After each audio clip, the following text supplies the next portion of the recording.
So Jesus figured out a way to speed that process up, and he did that in a year and became a new being to where his body could never become a slave to wine or a slave to sex. He partook in these things, but he was a part of this brotherhood, the Essenes, and they knew how to master themselves on that level. So they didn't have to partake in those things. These were light beings. So Jesus, he was a dark being, so he understood the dark, though. He went to hell. He lived before the age of 33 in sin and shame. He died and shed of his body for your sins to show you he did that for you. He could have moved on.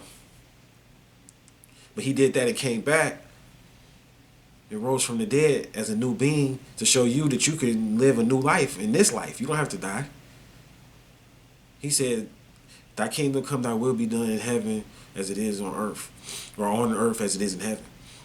As above, so below. He was teaching on the higher principles of spiritual universal law. So you don't have to die to go to heaven. You don't have to be a slave to your sins and fear. That's a sin too. Fear is a sin. You know that, right? It's a sensation. A lot of people are addicted to fear. This is why people watch scary movies. A lot of people like being scared of authority. And they like scaring other people. Then you got the boogeyman people that scare other people because they scared. They're like, you ain't scared? Well, I'm going to scare you too. This is why you should be scared. They're dark lords, dark entities that don't even know that they're infected. So this is why Jesus says that he's the living Christ, because he wants you to live this life, and this life free. See, that's what people feel. A lot of Christians miss that point. You don't have to die and be in like, this life ain't nothing but hell and we gonna die and go to heaven. You can leave this. This is your heaven here in this life because he's the living. I was listening to some minister on TV. He was saying that Jesus is the living soul, the living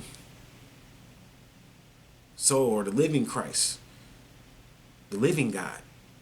Meaning that on a metaphysical level, you need to walk around and be in abundance and bliss now on this particular plane and in the next life.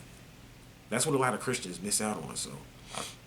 So you know, a lot of religious people in general, they're like, yeah, well, if you got money, that's wrong, and ain't nothing wrong with having nothing as long as you're not a slave to it.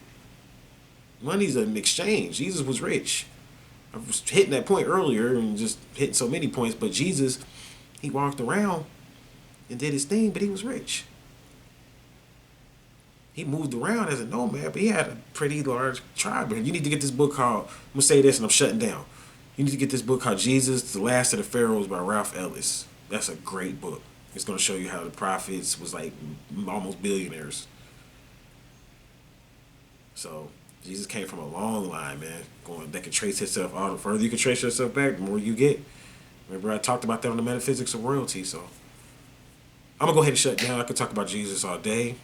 I hope you guys had a great holiday. Those people that are into that particular aspect of it, and for those people that aren't, I understand.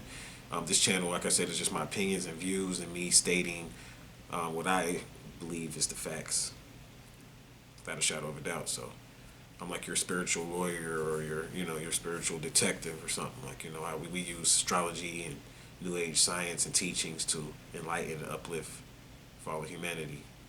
So with that, I'll go ahead and shut this video down. I thank you for listening. Thank you for watching. And until we meet again, I'll leave you all in Namaste.